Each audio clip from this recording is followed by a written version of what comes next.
Thank you for taking time out of your day to listen to this 9-minute presentation that CFE made at the Board of Trustees budget study session on March 17th of this year. These are the budget plan recommendations of the Coast Federation of Educators based on information provided by Administrative Services and the District Budget Advisory Committee.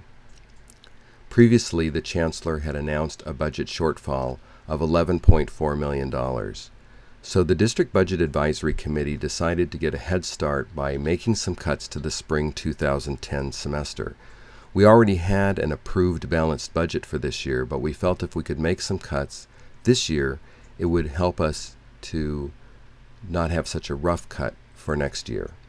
So we froze the general fund purchases and travel, as you noticed. That saved $1 million. We reduced non-instructional hourly staff, which you certainly noticed at the colleges. That saved another $1 million. We reduced class sections to stay within our FTE's goal, and that saved about $1/3 That's painful to do when we have so many students who need our help, but if the state won't reimburse us for teaching these classes, how can we really offer them? We also reduced the GASB 45 contribution by $2 million. For those of you who are unfamiliar, GASB 45 is a special fund we created to set aside dollars for retiree health benefits. So far, our district has set aside about $31 million, but in tough fiscal years, it's difficult to keep contributing to that. The board's intention is to put $3 million each year into the fund, but this year they had already cut $1 million, and then this was the other $2 million, so they really didn't contribute anything at all this year to that fund. By the way, this will not impact your health benefits now or in retirement. They're guaranteed in your contract. And then we also had the external hiring freeze of not replacing open positions, which saved us another $1 million. So we got a great head start of about $5.3 million, which was almost half of our estimated shortfall for next year. So we were pretty proud of how that would help us. Then these are the recommendations from CFE for where to cut the rest for 2010-11. KOCE owes us money. We recommend that $500,000 we would receive next year from them be allocated to address this shortfall. Again, next year, no unfunded FTEs. Offer the number of sections that we are paid by the state to offer, and that would save us almost another $750,000. If some money for growth should come through, there's a little bit of talk about that in Sacramento right now, we could always add to the spring 2011 or the summer 2011 class offerings.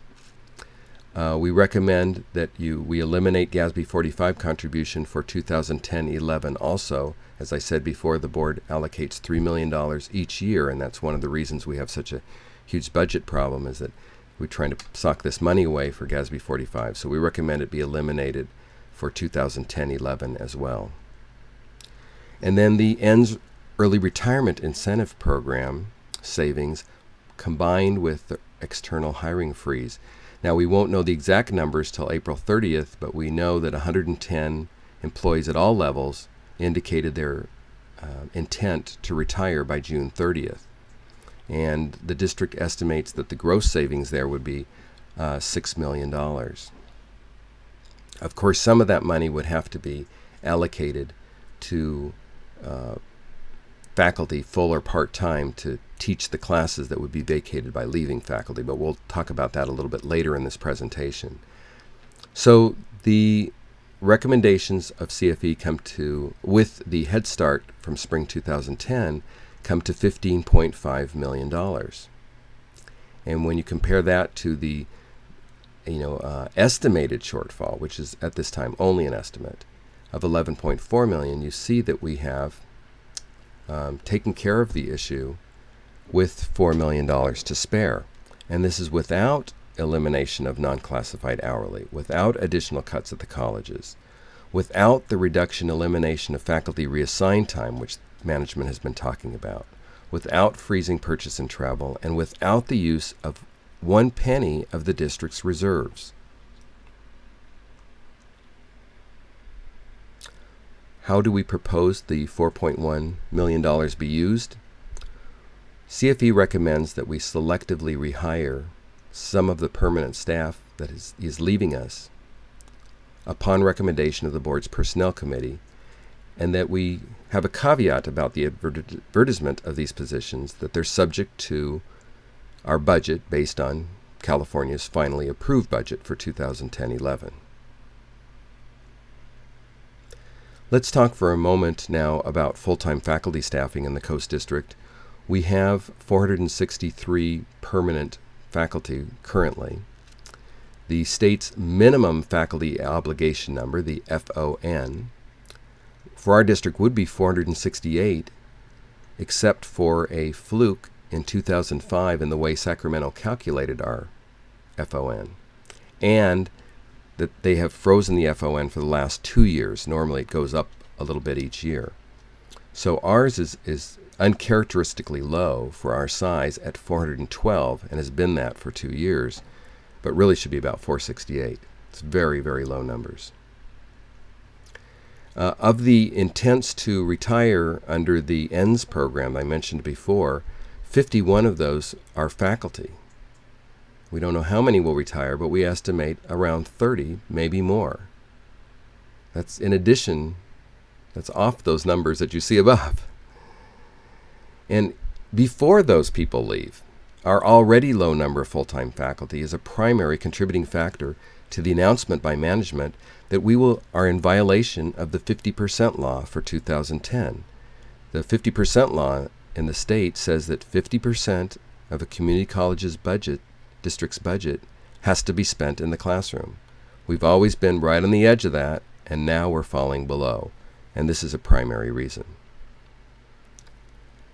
Interestingly, in spite of all this, the Chancellor's current recommendation to the board is to hire no full-time faculty members at this time.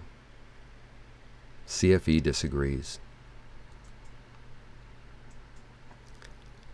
Several other community college districts in our area are also experiencing tough fiscal times and retiring faculty. They're hiring faculty for next year. Here's a list of local college districts and how many faculty they plan to hire for next year at this time. Coast, 0. I told the board that an increasingly number of departments have no full-time faculty members. We did some research and we found that Golden West has 22 departments with no full-time faculty members. Orange Coast has 32 departments with no full-time faculty members. And Coastline has 42 departments with no full-time faculty members. That's 96 departments in this district that don't have any faculty members in them at all, any full-timers.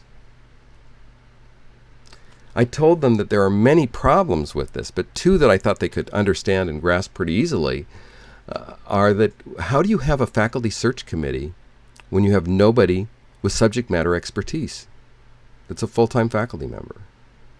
How do you have a tenure evaluation committee when you only have 0 or 1 full-time faculty members who have subject matter expertise? I told them that part-time faculty do a great job for this district, but right now we need to hire more 40-hour per week faculty, not more 3-hour per week faculty. And interestingly, $4 million translates to 82 full-time faculty positions. Now, we aren't recommending that we hire 82 full-time faculty, but it's interesting to note that that amount of money can go that far in beefing up our full-time faculty ranks. And so that is our budget plan recommendation for 2010-11. Please email us your comments or questions. And again, thank you for watching.